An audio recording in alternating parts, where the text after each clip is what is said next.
அஸ்ஸலாமு அலைக்கும் ரஹ்மத்துல்லாஹி வபரகாத்துஹு.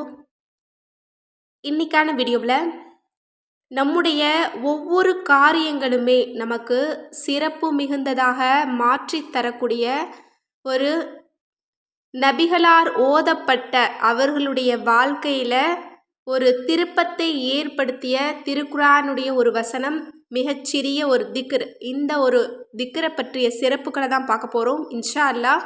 உங்களுக்கு வாழ்க்கையில் எது நடந்தாலுமே இந்த ஒரு வார்த்தையை மட்டும் சொல்லுங்கள், அது அப்படியே உங்களுக்கு நல்லதாக மாறும். இது நபிகளாருடைய வாழ்க்கையில் எவ்வளவு சிறப்பை ஏற்படுத்தியிருக்குது அப்படிங்கிறத பற்றிய அவங்களுடைய வாழ்க்கையில் நடந்த ஒரு சம்பவத்தை நம்ம சுருக்கமாக பார்க்கலாம் இன்ஷா அல்லாஹ். அப்போ தான் இந்த இலகுவான வார்த்தை நமக்கு எவ்வளவு பயனுள்ளதாக இருக்கும் அப்படிங்கிறது நமக்கு புரியும்.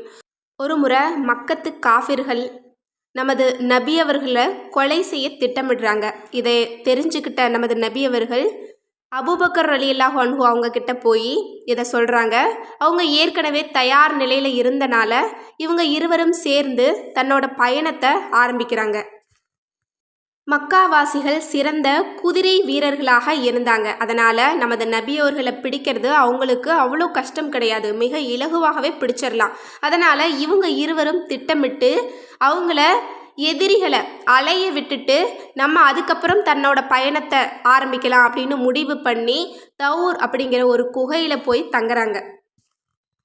அந்த குகையிலேயே 3 நாட்கள் அங்கே இருக்கிறாங்க.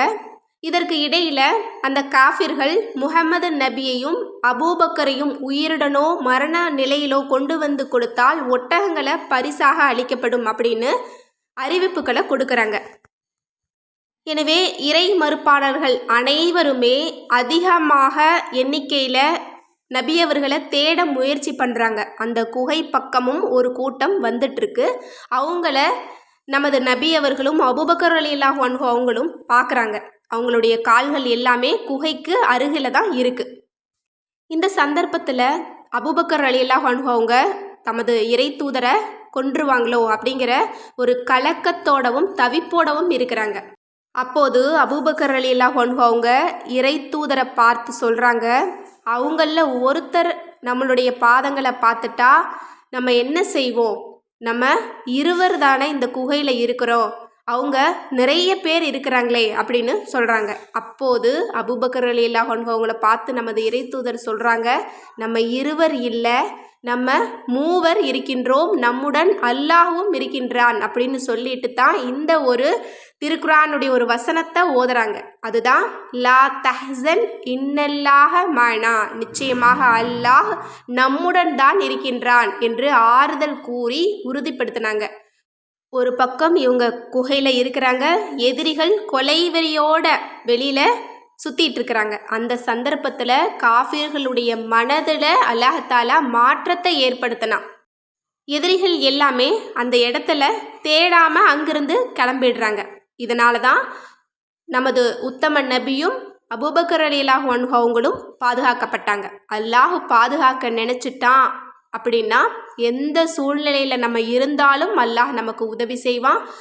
அப்படிங்கிறதுக்கு இந்த வசனமும் இந்த சம்பவமுமே நமக்கு போதுமானதாக இருக்குது. எனவே இன்ஷா அல்லாஹ் நமக்கு வாழ்க்கையில் என்ன நடந்தாலும் சரி, எந்த சூழ்நிலையில் இருந்தாலும் சரி, சந்தோஷமாக இருந்தாலும் நீங்கள் இந்த லா தஹ்சன் இன்னல்லாஹ மஅனா, கவலைப்படாதீர்கள், நிச்சயமாக அல்லாஹ் நம்முடன் தான் இருக்கின்றான் அப்படின்னு நீங்கள் உங்களுக்கு நீங்களே நீங்கள் சொல்லிக்கோங்க.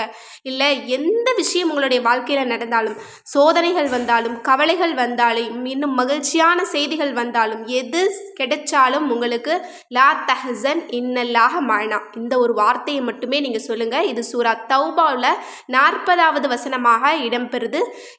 நம்முடைய திருக்குரானில் இருக்கக்கூடிய ஒவ்வொரு வசனங்களும் நபிமார்களுக்கு மட்டும் கிடையாதுங்க, நம் முஅமின்கள் அனைவருக்குமே அப்படின்னு தான் அல்லாஹ்தாலா சொல்கிறான். அதனால் இந்த வசனத்தை ஓதி நமது நபியவர்கள் மட்டும் பயன்பெறலை, நமக்கும் அந்த பயன் இருக்குது. எனவே இன்ஷா அல்லாஹ் நம்முடைய வாழ்க்கையில் எந்த சூழ்நிலையிலும் எந்த ஒரு சந்தர்ப்பத்திலையும் நீங்கள் இதை சொல்லி பாருங்கள். இன்ஷா அல்லாஹ் இதை நீங்கள் தொடர்ந்து நீங்கள் 3 நாட்கள் உங்களுக்கு வாழ்க்கையில் எது நடந்தாலும் நீங்கள் சொல்லி பாருங்களேன். அல்லாஹ்தாலா உங்களுடைய வாழ்க்கையில் எவ்வளவு மாற்றத்தை கொடுக்குறான், எத்தனை சோதனைகள்லேருந்து உங்களுக்கு வெற்றியை கொடுத்தான், உங்களுக்கு எத்தனை துக்கத்திலிருந்து கஷ்டத்திலிருந்து உங்களுக்கு மகிழ்ச்சியை கொடுத்துருக்குறான் அப்படிங்கிறத நீங்கள் பார்க்க முடியும். எனவே இன்ஷா அல்லாஹ் நம்முடைய தலையெழுத்தை மாற்றிக்கொள்ள விரும்பணும் அப்படின்னா துவா மட்டும்தான் அதற்கு ஒரே வழி. எனவே இன்ஷா அல்லாஹ் இந்த மாதிரியான பலன் கொடுத்த நபிமார்கள் பயனடைந்த உடனுக்குடனே அல்லாஹ் பதில் கொடுத்த இந்த திக்ரை நம்ம இன்ஷா அல்லாஹ் நம்பிக்கையோடு நம்ம ஓதணும் அப்படின்னா நம்முடைய வாழ்க்கையிலுமே அல்லாஹ் மிகச் சிறப்புகளை ஏற்படுத்துவான். எனவே இன்ஷா அல்லாஹ் உங்களுடைய வாழ்க்கையில் என்ன மாற்றங்கள் நிகழணும் அப்படின்னு நீங்கள் விரும்புகிறீங்களோ உங்களுடைய வாழ்க்கையில் அடிக்கடி சொல்லுங்கள், லா தஹசன் இன்னல்லாஹ மானா. இன்ஷா அல்லாஹ் இந்த வார்த்தையை சொல்லக்கூடிய ஒவ்வொரு முஅ்மினுடைய வாழ்க்கையிலுமே அல்லாஹ் மகிழ்ச்சியையும் நிம்மதியையும் இன்பத்தையும் கொடுப்பான், இன்னும் ஈமானையும் அதிகப்படுத்துவானாக. இன்ஷா அல்லாஹ் இந்த வசனத்தை நம்பிக்கையோடு நீங்கள் தொடர்ந்து 3 நாட்கள் நீங்கள் ஓதி பாருங்கள். உங்களுடைய வாழ்க்கையில் எது நடந்தாலும் நமது நபி அவர்களுடைய வாழ்க்கையில் அல்லாஹ் அதிசயத்தை இலகுவாக நடத்தியது போல நம்முடைய வாழ்க்கையிலுமே நம்ம கேட்கக்கூடிய அத்தனை துவாக்களையுமே மிக இலகுவாக கொடுப்பானாக. ஆமீன் என்று கூறி இந்த பதிவை நிறைவு செய்கிறேன். இந்த விஷயங்கள்லாம் உங்களுக்கு பிடிச்சிருந்தது அப்படின்னா இந்த சேனலை லைக் பண்ணுங்கள், ஷேர் பண்ணுங்கள், கமெண்ட் பண்ணுங்கள், கண்டிப்பாக சப்ஸ்கிரைப் பண்ணுங்கள். அஸ்ஸலாமு அலைக்கும் வரஹ்மத்துல்லாஹி வபரகாத்துஹு.